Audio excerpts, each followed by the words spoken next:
irú kí wàá leléyìí àáfàá Musa Pokunso nílùú Ìlọrin ó ní Ọlọ́run kò gbọ́ àdúrà òun ni.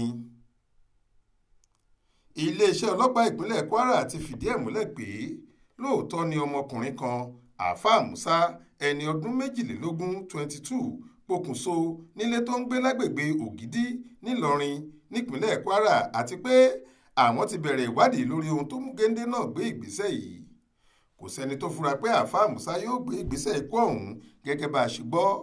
Nígbà tí ọ̀rẹ́ olóògbé yìí wá délé ló bá ilẹ̀kùn ilé rẹ̀ ní títì pa.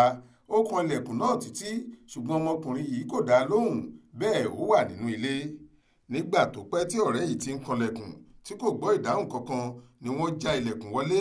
Níbẹ̀ ni wọ́n ti rí Musa tó ń mì dírodíro lábẹ́ okùn. Ó ti pokùnso. Ike ọ̀dà àti àpótí ni olóògbé náà tò pọ̀ tó sì gún tó fi pojóbó okùn tó sì kì í bọ ara rẹ̀ lọ́rùn. Ọ̀kan lára àwọn tí wọ́n jọ ń gbé lágboolé Dàgbẹ́nù lágbègbè Ògidì nílùú Ìlọrin ṣàpèjúwe ikú àáfàá Musa fún Aláròyé lọ́jọ́bọ̀ tọ́sídẹ̀ẹ́ ọjọ́ 7 oṣù kejìlá yìí bí ohun tó yanilẹ́nu jù. Ó ní ìdí tí géńdé yìí fi gba ẹ̀mí ara ẹ̀ kò tí ì yé nìkan. Ó tẹ̀síwájú pé ilé kéwu Cheyi Kamaldeen tí wọ́n tún ń pè ní ilé kéwu Àṣìárí ni olóògbé ọ̀hún lọ. Ìyà kò jẹ́, ó sì máa ń kírun dáadáa.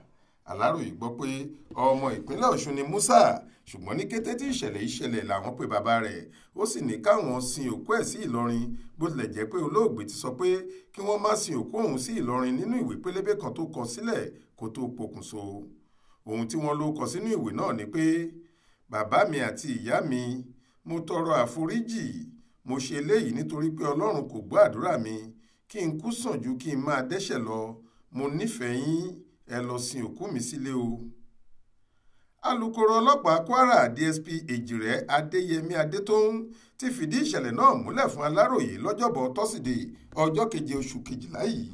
Ó ní ìwádìí ṣì ń lọ lọ́wọ́ nípa ohun tó mú ẹni ọdún 22 yìí pokùnso.